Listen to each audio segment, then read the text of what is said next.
Bonjour à tous et à toutes, aujourd'hui on se retrouve pour une nouvelle vidéo sur Absolute Wonder Woman, le tome 1, la dernière Amazon. Alors Wonder Woman, moi je suis pas vraiment quelqu'un de fan, j'ai pas vraiment suivi plus que ça, j'ai jamais regardé les films, ça m'a jamais vraiment intéressé on va dire. Et là en fait avec ce côté de... enfin avec l'histoire qui a été refaite où... en gros je vais vous faire un mini résumé mais...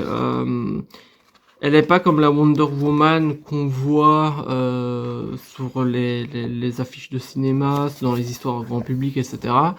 Parce que elle a été emmenée par un dieu sur une île en enfer. Et en fait, c'est la sorcière Circé, donc on voit ici, elle, qui va s'occuper de l'éduquer. En fait, bah, à la base, elle s'en foutait, elle laissait limite le bébé faire un peu n'importe quoi, en mode, de toute façon, il va finir par crever cet enfant, moi j'en veux pas. Et en fait, elle va survivre, et au fur et à mesure, elle va lui apprendre, et alors on suit l'histoire de Wonder Woman, donc qui se fait éduquer par Circé. Et en fait, grâce à ça, Wonder Woman, dans le présent, elle a d'autres pouvoirs, elle a d'autres choses qu'elle utilise. Par exemple, on peut le voir dans les premières pages, ici. Et pour combattre, elle utilise une énorme épée, en fait. Et alors, même sa monture, elle est totalement différente. Et je sais qu'elle utilise aussi des espèces de fioles avec de la magie, des poisons, des choses qu'elle fait comme ça. Et alors, dans ce livre, en fait, elle combat des énormes kaiju, donc des énormes monstres, et elle essaye d'aider les humains. Et on suit aussi donc l'histoire dans le passé où un homme, en fait, s'est perdu dans la mer et il s'est retrouvé en fait sur l'île de où Wonder Woman vivait. Et suite à ça, elle va tomber amoureuse en fait de cet homme et je crois à la base c'est un quelqu'un qui pilote les avions. Et alors voilà, donc on suit l'histoire du personnage. Donc vraiment niveau des dessins, c'est vraiment pas mal. Au début, je me disais c'est un petit peu bizarre, certains visages, etc.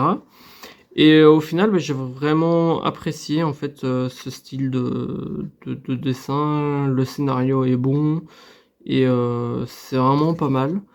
Donc encore un autre livre que je vous conseille et je crois que c'est un de ceux qui se vend beaucoup actuellement. Bah, personnellement, je comprends pourquoi. Et voilà, donc non, franchement, si vous avez l'occasion, n'hésitez pas à le prendre pour le mettre dans votre collection. Et puis dans le pire des cas, bah, ça vous fera toujours un petit récit différent de tout ce qu'on connaît sur Wonder Woman, si jamais vous êtes, enfin même si jamais vous n'accrochez pas du tout. Et bah, pour les autres, je sais que d'autres épisodes sont en train de sortir aux États-Unis. Et donc, bah, on attend tout simplement la suite et on a hâte. Mais à mon avis, ça sera pour 2026 parce qu'il n'y a rien du tout d'annoncé actuellement chez Urban Comics par rapport au Absolute. Donc voilà, à part je crois en novembre ou en octobre, je sais plus, il va y avoir Absolute Flash et Absolute Manhunter. Après je crois Manhunter c'est un genre d'alien tout vert que je connais pas, enfin je connais pas bien, j'ai déjà vu dans 2-3 histoires vite fait apparaître. Donc bah, ça me fera toujours une occasion de découvrir une version spéciale du personnage, et surtout que je connais absolument pas le personnage, donc je trouve ça intéressant et vraiment sympa. Donc voilà, je vous souhaite à tous et à toutes une bonne journée, une bonne après-midi, ce que vous voulez, et je vous dis à la prochaine, salut!